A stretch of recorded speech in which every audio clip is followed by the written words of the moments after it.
Beirut, Lebanon, August 2020, 30 seconds that changed an entire country. The explosion that we've all seen at the port in Beirut, completely shocking and devastating. And the fact that the explosives, the ammonium nitrate that was on site in the warehouse for years and years and years, and so many warnings from so many for so long, and the government did absolutely nothing about it. And now at this point, with the massive explosion that devastated the grain silos, the hotels, the homes, people's lives, many fatalities, so many casualties, just suddenly and unexpectedly, just a shocking situation. And it exposes really what amounts to true corruption in a country that has already been through so much. Now we see the protests and we kind of come back in this historical cycle to people power. People will only take so much, and ultimately there are far more people than there are politicians, and there are far more people than there are soldiers. And ultimately, when a government completely loses the confidence of their people, as we've seen in the Arab Spring and as we've seen around the world, the people can take back their country. Now, I don't know if that will happen in Lebanon. It is hard to say, but the way things appear right now, things are certainly heating up, and there is still really no accountability. There have been a lot of arrests, and it seems that some of the arrests are those that are critical of the government, and it's not really clear if the government of Lebanon will allow a foreign investigation. At this point, it appears that they will not allow a foreign investigation.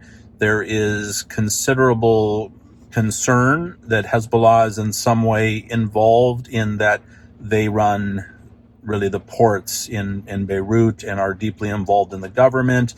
In an interview with a minister of parliament from Beirut in the last few days, he had indicated that they haven't ruled out sabotage. So it could be utter negligence. It could be a combination of negligence and sabotage.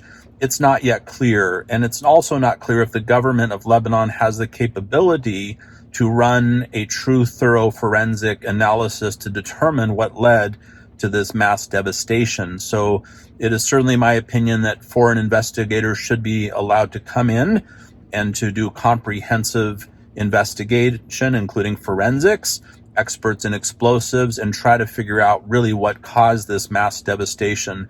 It's going to take a very long time for Beirut to recover from what has happened, even with global support that's pouring in.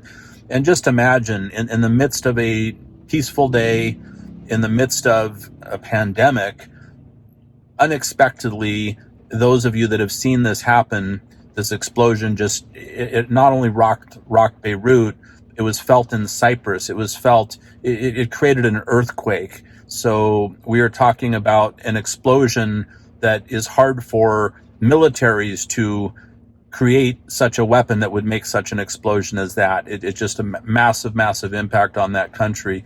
And so what's interesting is ultimately this is just a reminder that governments that are at their core corrupt, governments that lose the confidence of their people, ultimately are accountable to their people, and those that have tried to ignore the people's will indefinitely ultimately paid a price, which led to losing power. So I'm not sure that that's what will happen in Lebanon at this time, but it has happened historically in many countries, and it certainly is heating up, and there just doesn't seem to be adequate accountability for what has happened, and the fact that those in power have literally just ignored reports of the extreme danger those explosives posed to Beirut for years and years and years and years.